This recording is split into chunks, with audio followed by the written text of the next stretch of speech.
Get ready, here we go.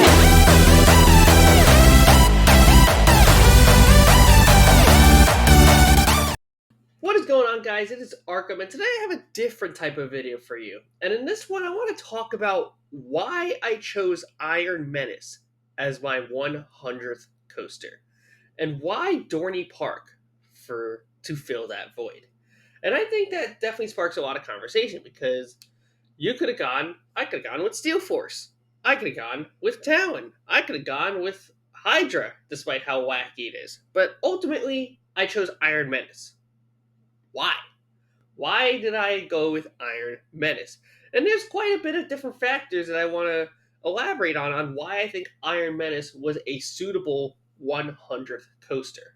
So if you guys are looking forward to hearing more about that, leave a like, comment, subscribe. If you want more of these kind of videos, like maybe want to hit 200, 300, God knows how many other coaster milestones I hit, leave a like. It'll help me out and will really show what you guys want to potentially see. So without further ado, let me talk about Iron Menace. Now, in order for us to really dive into why I chose Iron Menace, we have to go back to 2011, nearly 13 years ago, where I was deathly afraid of roller coasters. And I was with my friend at the time. He really liked roller coasters and he was trying to get me into them. My first big roller coaster, as some of you already know, was Batman the Ride at Great Adventure. And I was absolutely terrified of any coaster in my vicinity that was no bigger than Runaway Mine Train, which was probably the biggest roller coaster I rode in the park. But since it was pretty much the last ride of the day, we decided to hop on the line anyway and wait it out. We had to wait a whole hour in that line, even though it was running two trains, and my nerves were only gradually getting worse.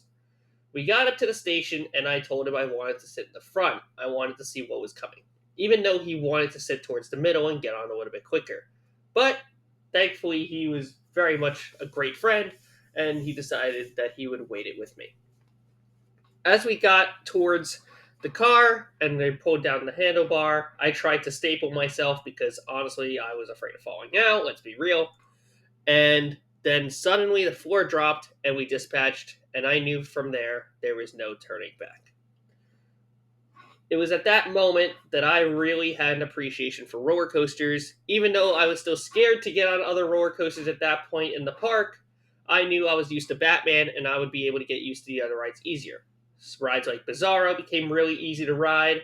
Other rides like Nitro, King Ka, El Toro, Green Lantern, and Superman all became rather easier for me to want to ride, and that even stretched out to going back to Six Flags America a few years later, doing all their coasters, then going to ride Rock and Roller Coaster, and even eventually what led to the true reason for me going to Cedar Point back in 2013 was now my love for roller coasters and eventually getting my sister involved with riding roller coasters as well.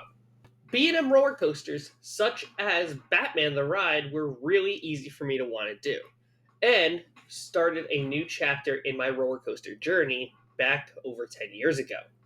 Iron Menace continues that tradition, where it's another B&M, a different kind of B&M coaster that I've never ridden before in the form of a dive coaster, to now being able to continue my roller coaster journey almost in a similar footing to where I left off, experiencing a new type of roller coaster that I had never ridden before.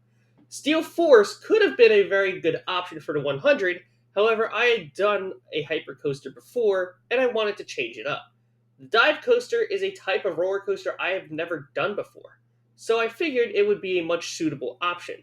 Also, because of the recency bias and the fact that it did also just open this year, will always make it a good contender for a milestone roller coaster, at least at this time.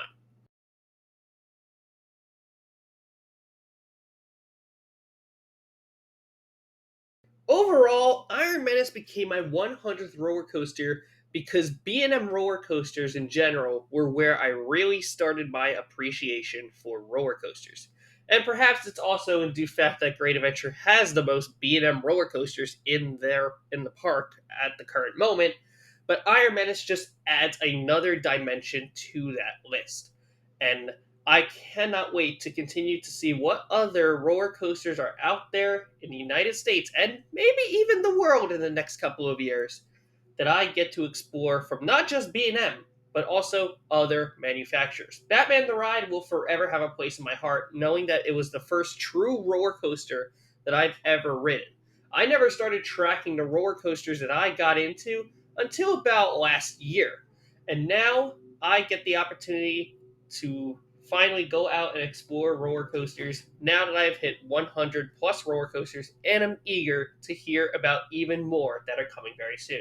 Let me know what you guys think, and let me know what was your 100th roller coaster or a big milestone roller coaster, or what was your first big true roller coaster. Leave a like down below, comment, subscribe. Always thank your ride ops, and have a fantastic rest of your day. Bye bye.